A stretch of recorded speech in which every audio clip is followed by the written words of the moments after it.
Rocket बेगरे सुना और रूपा दर किछि घंटा पूर्वरु जो सुना गरीब और मध्यवित्तों पई कष्टसाध्य थिला आज ताहा संपूर्ण अपहंच हो जाइछे। गोटाए राति रे बदली जाइछि देशर अर्थनीतिर समीकरण। आकाश छुआ महंगा माड़े एबे साधारण खाउटीर मेरुदंड भांगी जाइछि।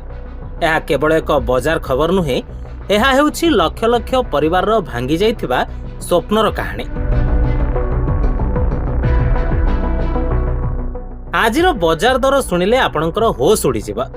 इतिहास रे प्रथम थर पई गोटिए दिन रे सुना 10 ग्राम को प्राय 14,000 टंका एवं रूपा किलो पिछा 30,000 टंका वृद्धि पाइछि। आसंतु नजर पकेइबा एई अकल्पनीय गणित उपरे। 24 कैरेट सुना गतकाली जेउठी 1,53,980 टंका थिला, आज ताहा बढ़ी 1,67,890 टंका पहुंची। 22 कैरेट गहना सुना एहार दर 12,750 टंका वृद्धि पाई एबे 1,53,900 टंका छुईछे। 18 कैरेट सुना एहा मध्य 10,430 टंका बढ़ी 1,25,920 टंका ही जाइछे। सबुठु बड़ झटका लागिछि रूपा बाजार रे। किलो पिछा दर सीधा 3,80,000 टंका को टपी जाइछे। एते बड़ विस्फोरक परिवर्तन पछर मुख्य कारण हेउछि आमदानी शुल्क बा इम्पोर्ट ड्यूटी रे अचानक वृद्धि।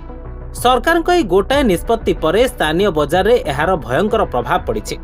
जे माने आगामी दिन रे परिवार बाहाघर किंबा कोनोसी शुभ कार्य पई सुना किनिबाकू योजना करिथिले, सेमानंक पई एहा एक वज्रपात सदृश। जेमिति किछि घंटा भितरे सबु समीकरण उल्टपाल्ट हो जाइछे।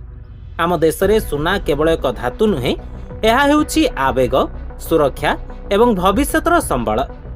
झियो बाहागर पई बापाटीए वर्ष वर्ष धरी पेटरू भोक मारी टंका संचय करिथाय, किंतु आजिर एई अहेतुक दर वृद्धि सेई साधारण मनिषर स्वप्न उपरे चड़क पकाइछे। अलंकार दोकान गुड़िकरे एबे ग्राहकंकर संख्या कमिबार लागिछि एवं सबुठी केवल नैराश्यजनक वातावरण। आर्थिक विशेषज्ञक मतरे बजार रे एई अस्थिरता आगकु मध्य जारी रही पारे।